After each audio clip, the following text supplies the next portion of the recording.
So now we move on to our next session, which is Leaders Talk. It's a specially curated segment with an extraordinary lineup of leaders who are at the forefront of designing, implementing, and incubating cutting-edge tech and AI projects, all with a shared purpose to create grassroots-level impact at scale.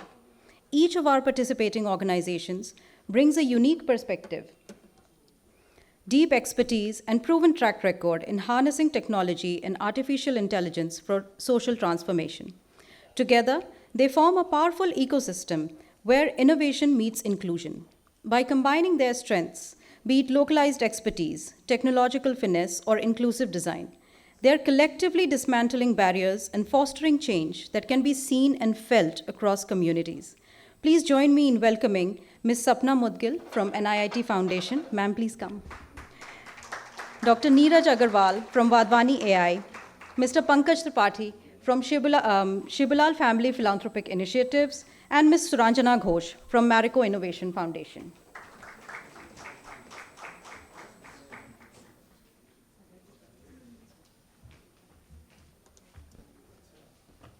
These are a series of special addresses that we have. Each one of them would be addressing the audience.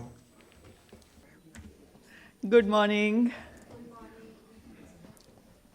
It's such an honor to be here, part of this SICA conference and event, and to share my thoughts on a topic that is both really relevant and quite close to my heart.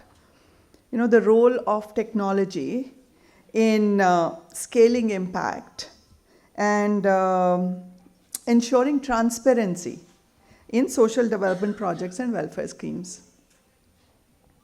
You know, recently I had a chance to meet a young girl, some remote village in UP, and she'd finished her class 12th and she was really looking for a way forward.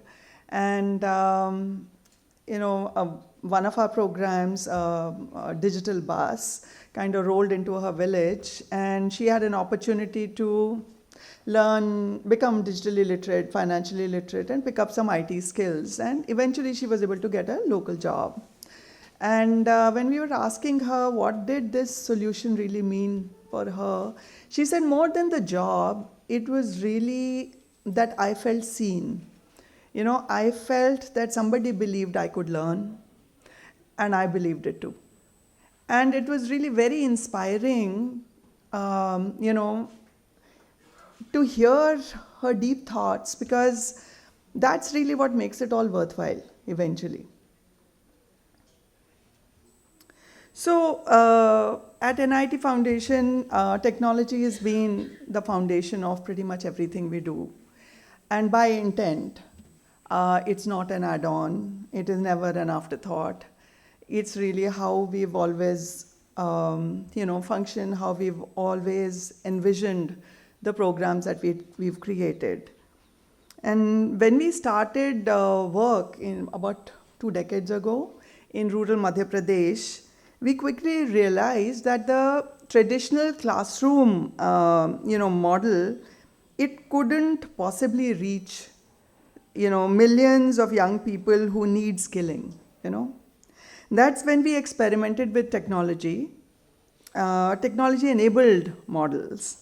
And one of them, the digital buses, that carries labs and trainers into remote villages, taking learning to the doorstep of those who cannot travel.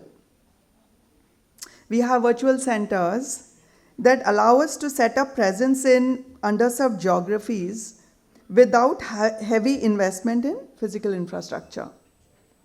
We have learning management system, you know, which makes it possible for students from remote areas and towns to access the same high quality content that maybe a student from Delhi or Bangalore might be benefiting from. There are also AI-enabled chatbots, right, which provide career guidance, answer questions, you know, at scale. So what we've seen is that technology doesn't replace the human element. Rather, it amplifies our ability to reach more people more consistently and at a lower cost. Scale, of course, is only part of the story, right? We all understand technology can help us scale. But I think for funders, for governments, for citizens, the real question is, can we trust that resources are reaching the right people and creating the right impact? Here too, technology has been a great game changer for us. So when we have career registrations or registrations, in our programs, there's a lot of automation that has been built in, the chatbots that will automatically connect with anybody who's registered to try and validate some basic information to make sure, is this registration authentic? In addition to that, there is a validation team that will actually call and validate, that the student is actually learning, and is really enrolled and wanting to get skilled. We have used technology from Salesforce and Tableau dashboards, and these dashboards really track the student performance from the time they get enrolled to the time they get placed, and even beyond that. And funders have access to this dashboard for them to really be able to see in real time, what is happening, what kind of impact is getting generated. We also are exploring digital credentials so that when the certificate is given to a student, any employer can actually validate that, using the platform that we are providing. So all of this is really being done with only one purpose, which is to build trust. And because it's not just about sharing reports, transparency is not just about that. It is really about making sure that every stakeholder, is confident that promises are being delivered, right? Promises are being kept. It's not just about data. The student must feel that, they are getting what they're supposed to be getting. They are learning what they're supposed to be learning. Of course, I must acknowledge that this journey has not been without challenges. Technology is a great game changer, but it brings its own set of challenges along with it. So, sometimes technology adoption is something that is resisted in the field, and it shows up as incomplete data, or it shows up as delayed data, right, into the system. Of course, in technology, you build up automation so that these situations kind of show up, so you can take some corrective action. But what it reminds us is that culture change is as important as technology adoption. We also face infrastructure challenges, I think, like a lot of other people. More obvious in remote areas.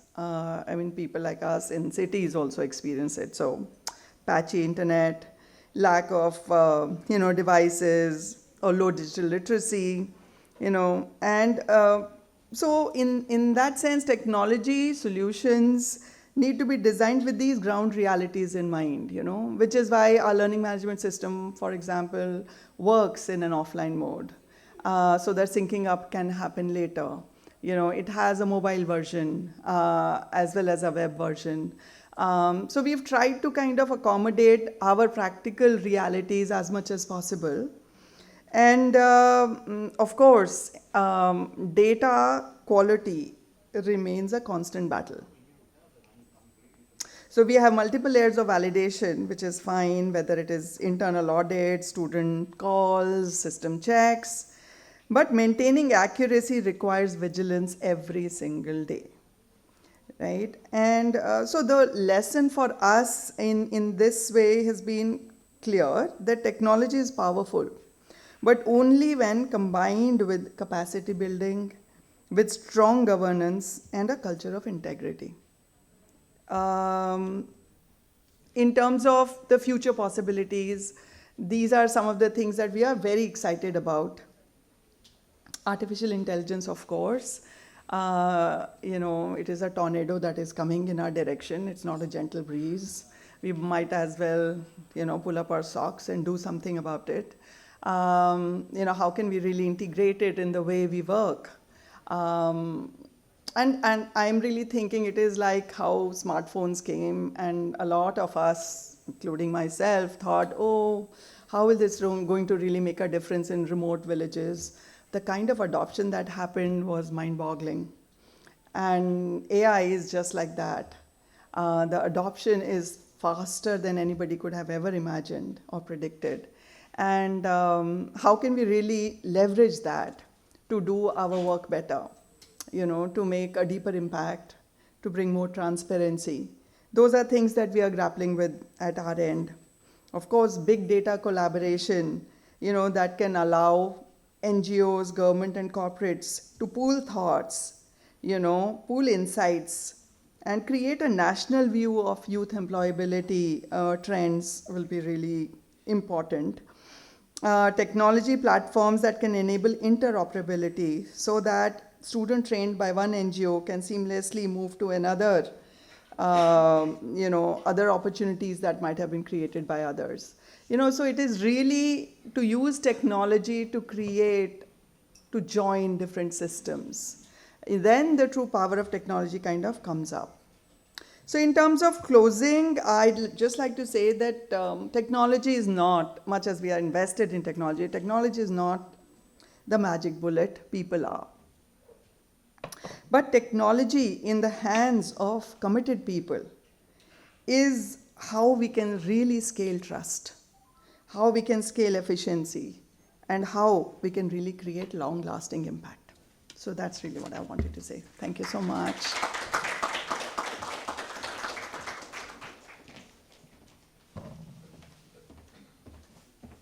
That was Sapna ma'am, Chief Executive Officer of NIIT Foundation. Just for a reference, NIIT Foundation has thousands of skilling centers across the country, impacting millions of people. Just for context, I'm telling you. Our next speaker, Dr. Neeraj Agrawal, the Chief Program Officer at Wadhwani AI. Another organization, yes sir, please, another organization that's working amazingly with technology, artificial intelligence, impacting millions of lives in agriculture and healthcare. So sir, please come.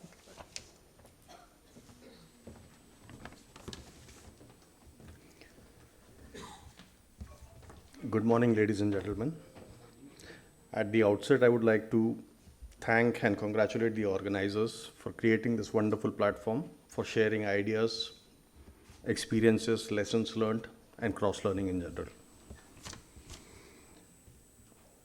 All the time we keep hearing about AI for social impact. Next slide, please.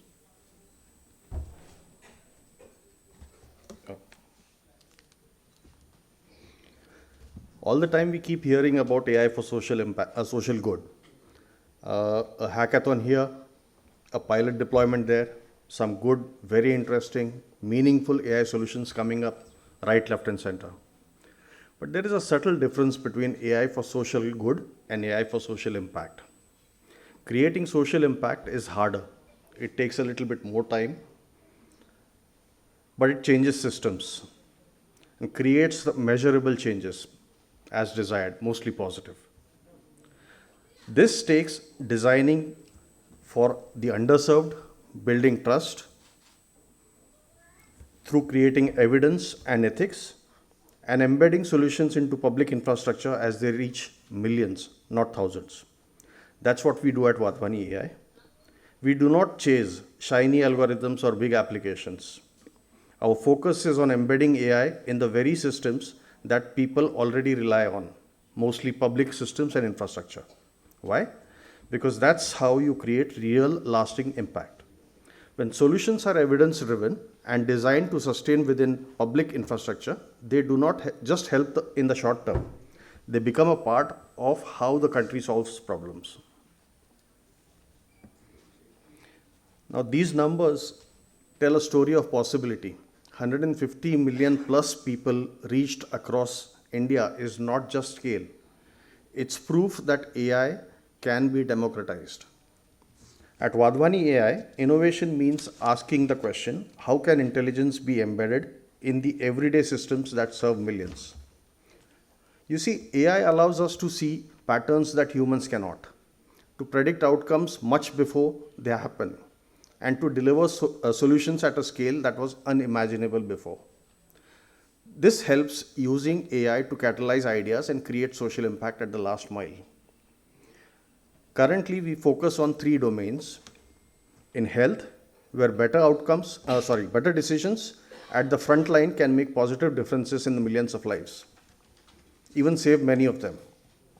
Education, where insights from data can help the student learn better and the teacher teach better. In agriculture, where AI can protect livelihoods by preventing crop losses and helping farmers access the right support on time. At this juncture, I want to stress, innovation is not about technology alone. It's about trust. The reason governments work with us is because we build end-to-end scalable and trustworthy AI solutions. Solutions that just don't work in pilots, but survive the test of real world and in the hands of the last mile users. When people hear AI, they often imagine that the technology is the hard part. But in reality, the AI algorithm is a very small part of the entire journey. The real work is in engineering the solutions in such a way that they can survive in the complexities of public systems. Let me share some lessons that we have learned in the past 6-7 years of this journey. First, ground every solution in reality, starting with the lived experiences of farmers, frontline workers, and teachers. We love to hear problems. Second, technology and innovation-friendly champions are there inside public systems. Identify them, make them your allies and ambassadors, and partner with them to drive the change. Third, co-create with stakeholders. They could be governments, NGOs, academia, so that the solution belongs to the ecosystem right from the beginning. This is what creates trust and adoption later. Number 4, build, test, and refine. This is very important. Knowing that iteration and sometimes even failure is a part of getting it right. Be ready for failure, actually expect it, and refine solution multiple times till you get it right. Number 5, obsess over gathering and creating evidence to build trust.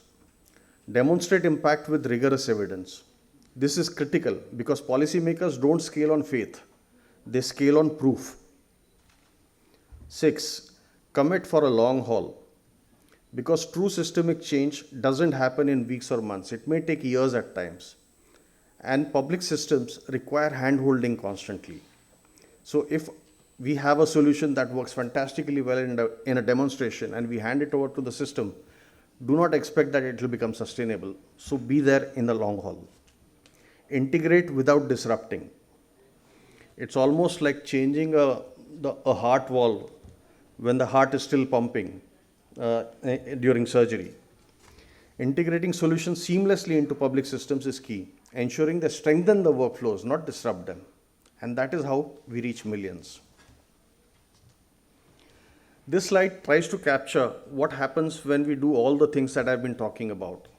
As you can see, and this is based on our experience, your experience could be different.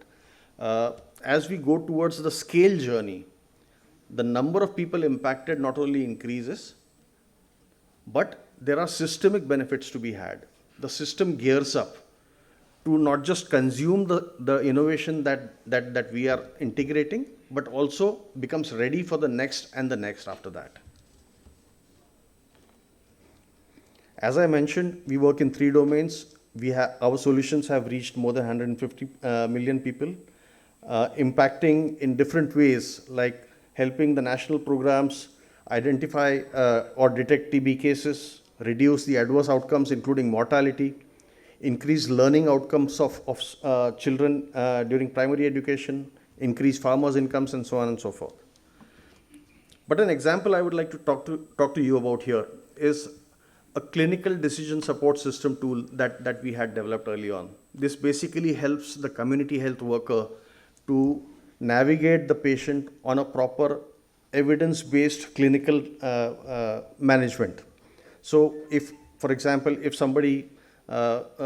consults the CHO, the community health officer, for cough and cold. It'll nudge the CHO to ask the patient more details about the duration, about if anybody around them have it, and so on and so forth. And eventually this helps the CHO reach a diagnosis, right? Now, if such a tool were available to just one CHO, one community health officer in an Ayushman Arogya Mandir, of course, it will empower her and help improve the clinical care that she gives to the patient. But imagine at scale, when it is quietly sitting behind in the eSanjeevani platform. I believe it's the world's largest teleconsultation platform, which the government of India has implemented. When it sits in the eSanjeevani platform, it changes how millions of consultations take place. It improves the data for policymakers, builds trust, and frees up capacity for doctors. One solution, multiple effects. That is the multiplier effect that we've been talking about. Direct benefit to individuals multiplied by systemic transformations. So when we say AI can transform million lives, it's not rhetoric. It's a proven pathway from pilot to project to program to policy. And I'm happy to note here that the CDSS, the clinical decision support system that I talked about, is already sitting in eSanjeevani and helping millions of consultations every year. So let me leave you with this thought finally. AI for social impact is not just about algorithms or apps. In fact, technology is the last thing that we should care about. It's about living the life of the citizen, understanding their problems, working with public systems for co-creating, testing, demonstrating the solutions, creating evidence for informing policy, and capacitating the system to provide sustained value to its clients. When we do all of this, impact grows from hundreds to millions. Thank you.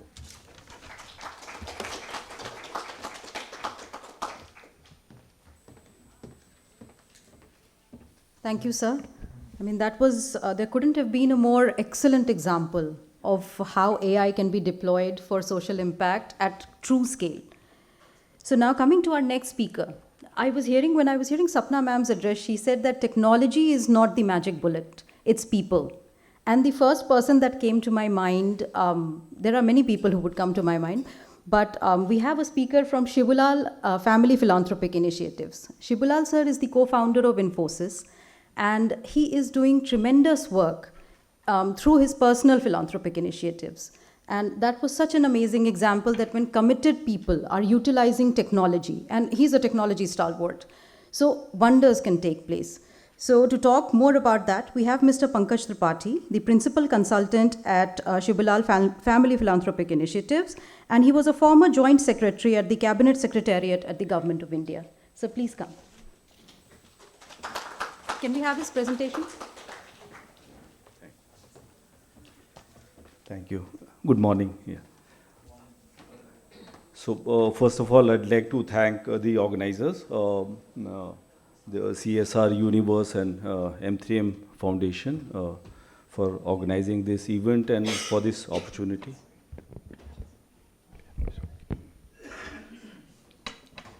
I stand here on behalf of Mr. Shibulal and his wife Kumari Shibulal.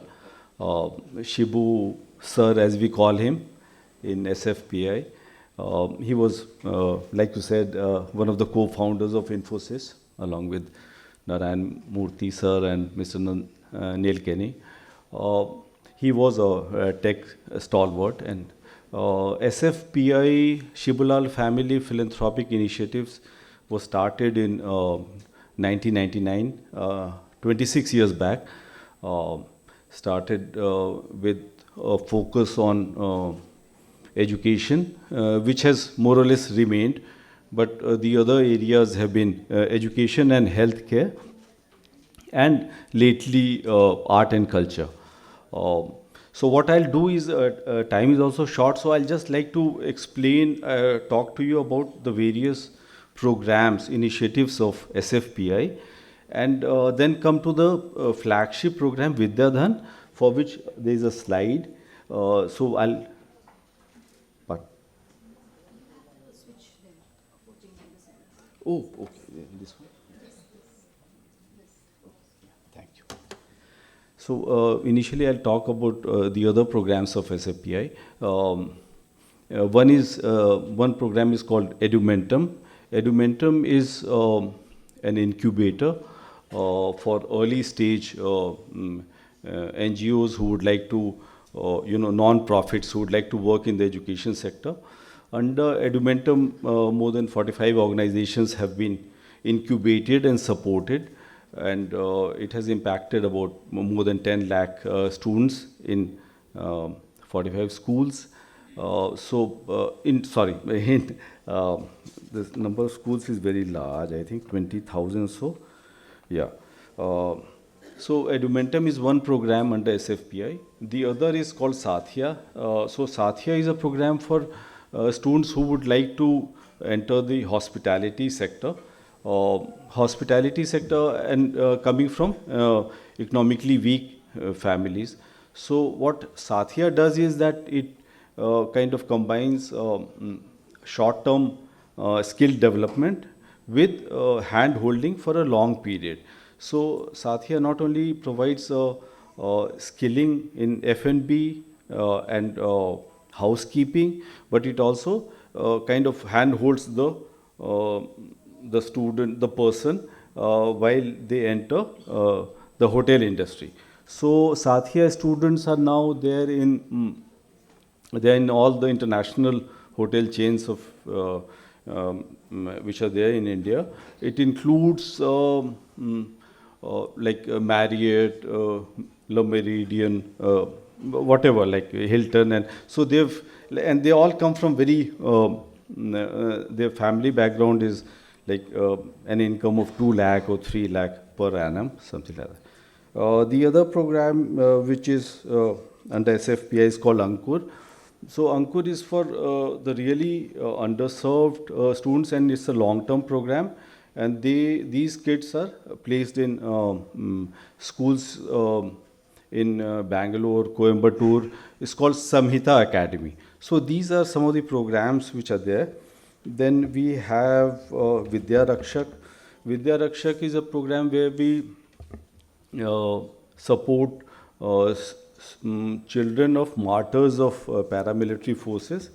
So whether they could be ITBP or CRPF or BSF. So the martyrs, their kids we support through their schooling, and if they come out, if they do well in class 10, so we support them under the Vidyadhan program. So that is another program under. So Edumentum, Sathya, Ankur, Samhita Academy, Vidya Rakshak, and in the non-education sector, we have Sangamam, which is about encouraging art and culture learning in the country. We arrange performances by artists, and also there is a program called Swarkul Scholarship Program under Pandit Uday Bhavlekar, where we support them to learn classical Indian music. There is another program in the non-education sector which is called Akshay Shri. It's about organic farming, farmers who go in for organic farming, so supporting them. So these are the non-Vidyadhan programs. I'll kind of now talk about Vidyadhan and how we have embedded technology in Vidyadhan. So Vidyadhan is it's a high touch basically it's a scholarship come mentorship program. It combines both scholarship and mentorship, and it's a high touch program in the sense that the state coordinators, they are in touch with the students in the various states. Now with the box, the red box at the bottom, each one teach one. So it kind of summarizes the core advantages which we have. One is zero administrative cost to the sponsors. So like the cost of the Vidyadhan team is totally borne by the SFPI. So if a sponsor joins the program, the entire amount, 100% of the money is transferred to the students. Uh, and the sponsors could be an individual, could be a corporate house. Now, Vidyadhan is based on a tech platform. It's based on a digital platform. So what it does is it enables transparency. Like previous speakers said, transparency is important, and also it's a sustainable model, because what's happening is now we have 5,000 alumni from Vidyadhan who are now, some of them, many of them are now part of the Vidyadhan program. So they are supporting other students like them. Yeah, so, okay.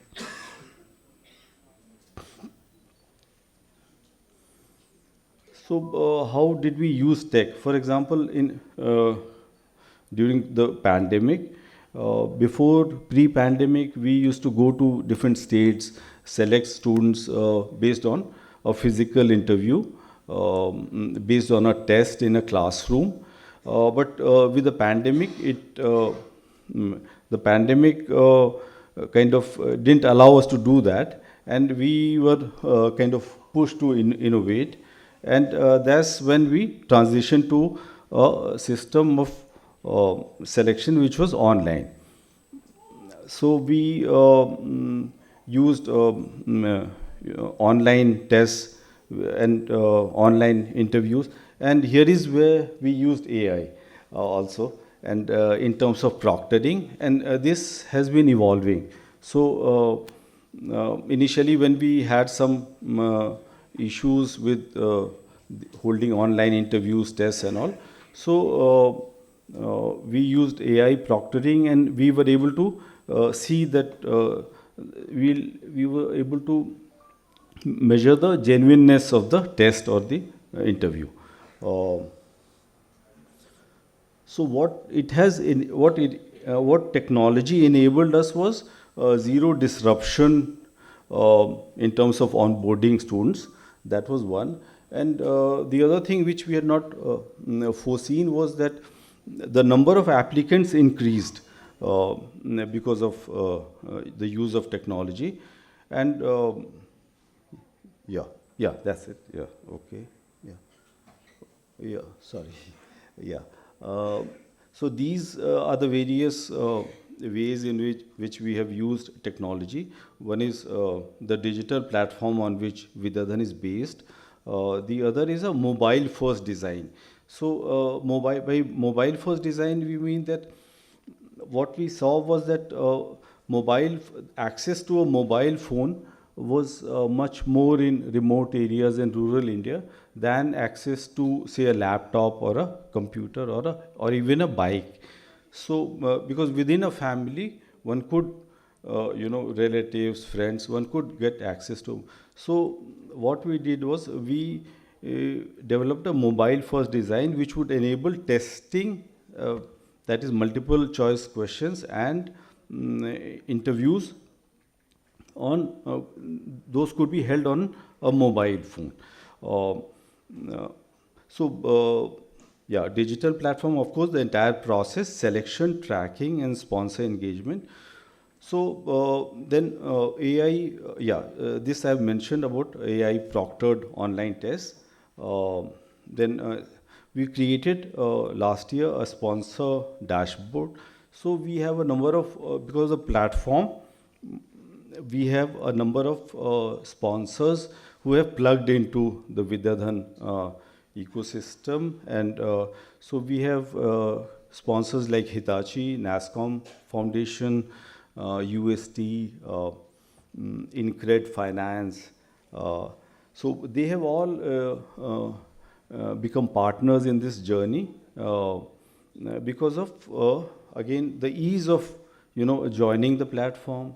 They are able to monitor progress of their students they are supporting. There's no administrative cost, so they are able to, the entire sponsorship amount goes to them. And then it's,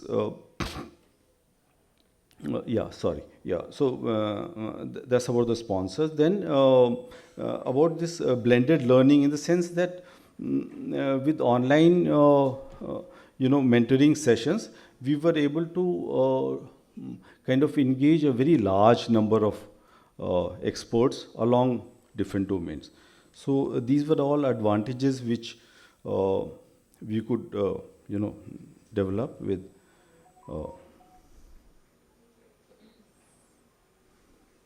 Yeah, so this is just this is an impact assessment which was done by IIM Kozhikode about Vidyadhan, and all the families were lifted out of poverty. So that was one of the main ideas.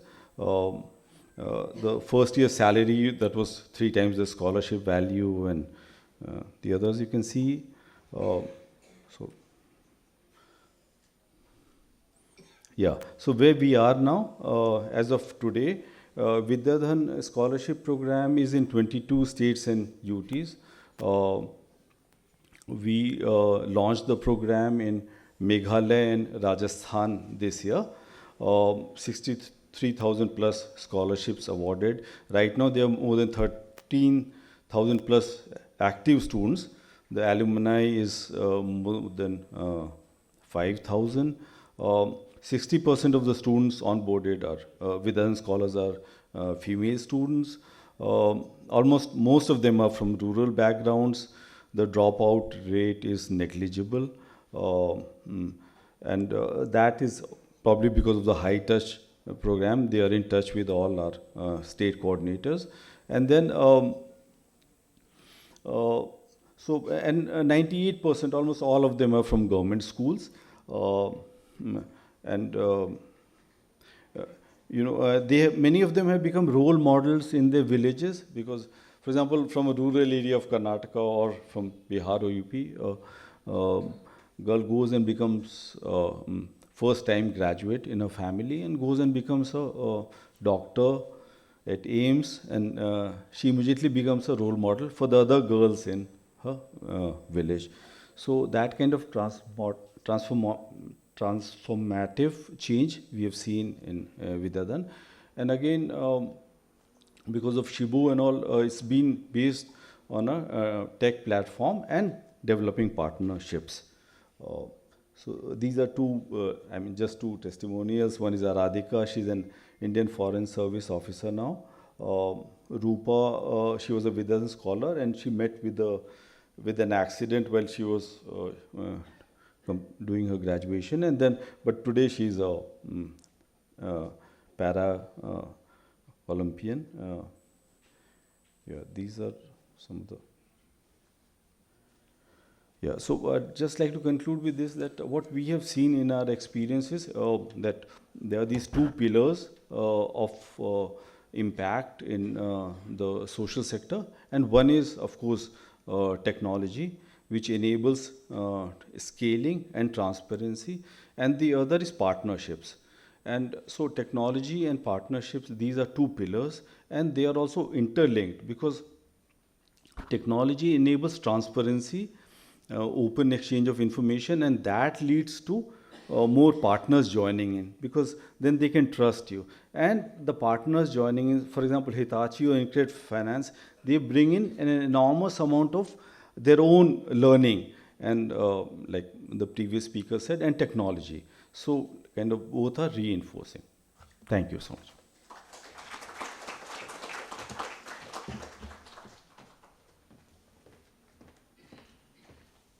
Thank you so much, sir. Sir mentioned technology and partnership as the 2 pillars. When we interviewed Shibu, sir, I felt that one of the pillars has to be the leadership and his deep personal passion and commitment to the cause. It's almost palpable when you talk to him, how deeply committed he is to what he's doing. So our last, but obviously not the least, the speaker is Ms. Suranjana Ghosh. She heads the Marico Innovation Foundation. Ma'am, please come. As you wish. Am I visible? Because I'm a little shorter than the previous speakers. We'll get the platform. Thank you. So hi, good morning, everybody. First of all, thank you, CSR Universe, for this opportunity to come and speak here. And I think it's been amazing to listen to everything that Sapna, Neeraj, and Pankaj have spoken about. So many organizations are working in such innovative ways and in such inspiring ways. So I'm here to talk to you about the Marico Innovation Foundation and a bit of our approach, which is a little different from what you would typically hear is the CSR approach in the country. So first of all, it's an honor to be here among... You want to use it? No, you can do it for me. Yes. Yeah, thank you. Sorry about that. So it's an honor to be here among dreamers and doers, leaders who believe, as we do at the Marico Innovation Foundation, that progress is made step by step, idea by idea, and most of all, through grit and tenacity. Grit that is required to take an innovation from a promise, an idea, to one of enduring impact and of measurable impact. So over the last 2.5 decades, I've had the chance to work across diverse landscapes. I've worked at the intersection of social impact, sustainability, and business. And these experiences have taught me that transformation rarely happens in isolation. In agri-tech, for example, a breakthrough isn't just about a better seed or a smarter sensor. It's about weaving together farmers, markets, scientists, and financiers to ensure an innovation reaches the hands of the people it can truly empower. The same holds true for plastics or clean technology. Innovation comes alive when it draws together many hands, perspectives, and motivations, leading to action and adoption. This idea reflects a broader truth. I'm sure many of you will agree when I say innovation is not a solo sport. It's a collective journey. And we've also heard all the previous speakers talk about partnerships and collaborations. That's the only way you can actually have incremental growth. If you could just change the slide, please. Thank you. The real challenge of scale isn't only about growing outputs, but about building this connective tissue, ecosystem links, trust networks, and aligned incentives that allow ideas to find champions, build access to finance, and markets to grow and flourish. Now, today, the word innovation and at scale is ubiquitous. It's commonly understood. It's integral to the startup and the social innovation world, and rightly so. However, it means very little without context. And what is also crucial, I think, is the patience to guide potentially game-changing solutions through real-world barriers. So technology matters, most definitely, but what else does? Now, one part of the equation is obviously tech, but true innovation must not only be technological, but it must also be scalable, equitable, and sustainable over time. And scaling up requires a strong blend of mentorship. It's something I was speaking with some of the other people in the room in the morning. And a robust business model combined with the mentorship, a deep understanding of market factors, and more. Now, this is true for almost everyone, but especially, let's say, for social innovation-based organizations or startups that are navigating tough, fast-moving landscapes, also addressing some really pressing challenges that the country faces. So a lesson we hold close at Marico Innovation Foundation is that mentorship is the true multiplier. It's more than just early capital or a shiny product or access to finance. Real mentorship encourages founders to ask better questions, challenge their own assumptions, and see blind spots before they become pitfalls. Sometimes it's simply the voice in the room saying, have you thought about how to position this product in the market? Have you considered a licensing model rather than a CapEx model? Why don't we ask the farmers what they want instead of just developing products and financial, let's say, instruments that we feel they may need, but they actually may need something entirely different. So at the core, it's really simple. We all need people who give us feedback, and that's how we improve. And I'll quote none other than Bill Gates, who has said it often. Surround yourself with people who challenge you, teach you, push you to be your best self. It's good, solid advice. It holds true for all of us, and especially so for people in these social organizations, or social innovation organizations, or in the startup space. The areas that we work at Marico Innovation Foundation are climate and circular solutions. Now, many of these involve very complex regulatory, technical, and operational hurdles. And this is where MIF brings in mentors and networks with domain expertise, connections, guidance on things like compliance, hiring, or business models to help startups navigate these complexities. These are things that you will not very easily find dependable answers to, even if you were to do a quick Google search. And obviously there is ChatGPT, but nevertheless, speaking to real-world people with first-hand experiences is unparalleled. Slide change. Now, we do this through the Marico Innovation Foundation Scale-Up program. It's a no-equity accelerator that provides customized and deep-rooted mentorship to for-profit startups that are creating socio-economic or environmental impact in India in their growth journeys from INR 1 crore to INR 100 crores. Now, when I say deep-rooted mentorship, this could be anything between 3 to 5 years, right? Change slide, please. Now, take, for example, Atomberg Technologies. Another slide. Now, Atomberg, I'm sure many of you have heard of this electronics startup. They had a promising breakthrough in energy-efficient technology when they first joined our scale-up program. But Atomberg needed translation and transition into widespread consumer adoption. So more than technical know-how, which the founders obviously had in plenty, it required a refinement of their pitch, identifying scalable markets, making very prudent distribution choices, such as, do we sell this through e-commerce, or do we sell this in consumer retail stores, all remembering that the heart of this was an energy-efficient product. They wanted to be able to save money of consumers by giving them energy-efficient fans and other machinery. Now, a combination of these choices enabled Atomberg to fulfill its mission of developing smart consumer appliances with a very, very strong emphasis on energy efficiency and becoming a profitable enterprise. So with Scale Up, our program, they benefited tremendously in compressing this learning time across online sales, offline distribution, integrated marketing, sales IT systems, and many other functions. In their 4 years with MIF, Atomberg's growth has gone from 4 crores in 2016 to 150 crores in 2020 and to 1,000 crores revenue in 2025, which is a very strong testament to their journey and their impact. Let me take the example of Ishitva Robotic Systems, which is another startup that we work with. This is an AI-based waste sorting technology that is revolutionizing waste management in India. Now, their challenge was different. Their waste sorting robotics have the potential to change how we handle recycling at scale. Now, when we worked with them, a very clear and focused go-to-market strategy was developed for them. Who might need such large machines in India? Who might be able to invest in this kind of capex?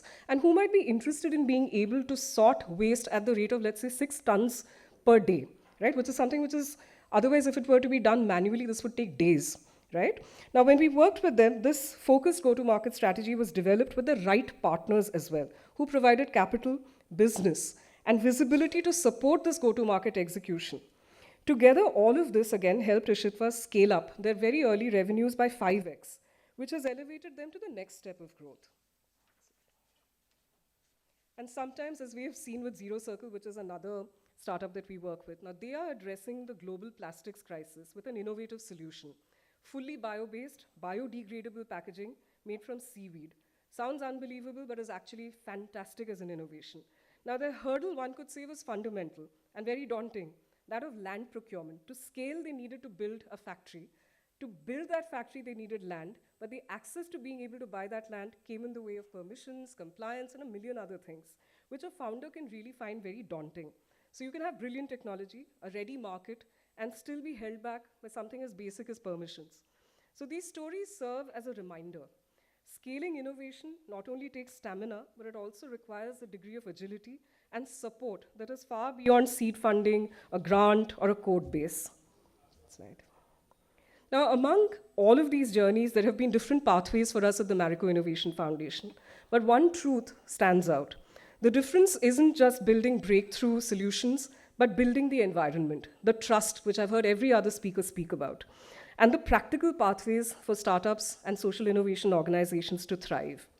Joining an accelerator or winning an award should open doors to real support. Otherwise, it's just notional. It could mean pilots with corporates. It could mean first sales, or brutally honest feedback on a product market fit or a product program fit. At MIF, the awards and platforms we offer are catalytic. Recognition here is not a finish line, but it's actually a starting block and a launch pad.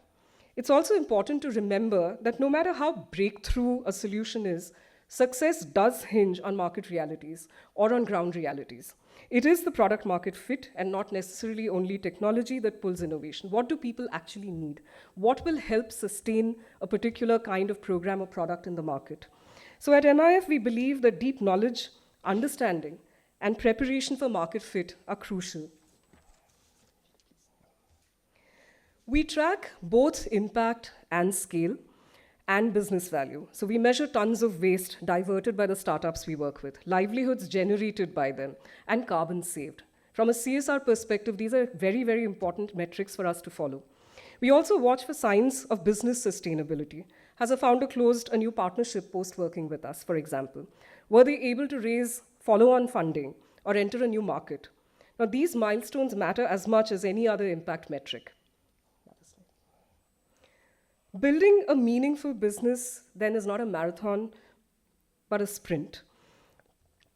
Is a marathon, not a sprint, sorry, as Mr. Harsh Mariwala, the chairman of Marico, often says. Now, we hold the spirit really close. Our support is long-term, which I mentioned earlier in the speech as well. We are not here for quick wins or short-term equity extraction. We help founders grow, fail, pivot, and try again, because that's how real change takes hold at scale, especially when these are innovations solving for some of India's most pressing challenges.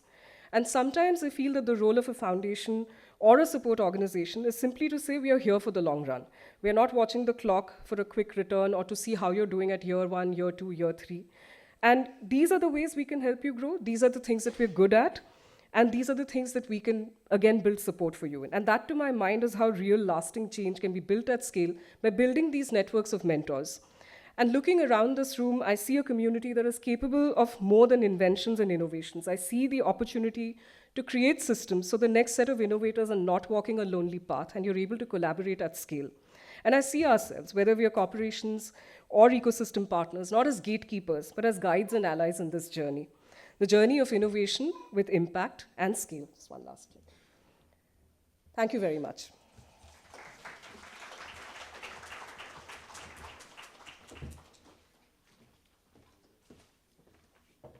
Thank you, ma'am. The session was not only insightful, but enriching, and I'm sure each one of us has learned something, probably inspired by the way, from the work that they do, and also amazed by the scale and the deep tech expertise that all these speakers have brought to the table.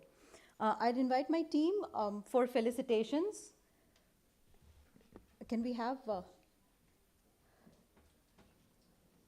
Dr. Mahajan, please come so that we can felicitate the speakers.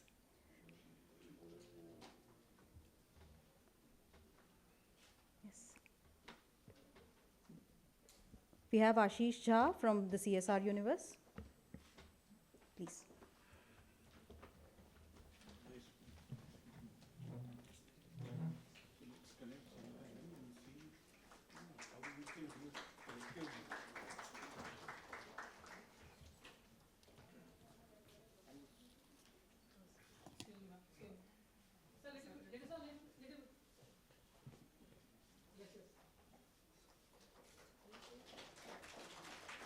It's a small token of appreciation and our gratitude for joining us.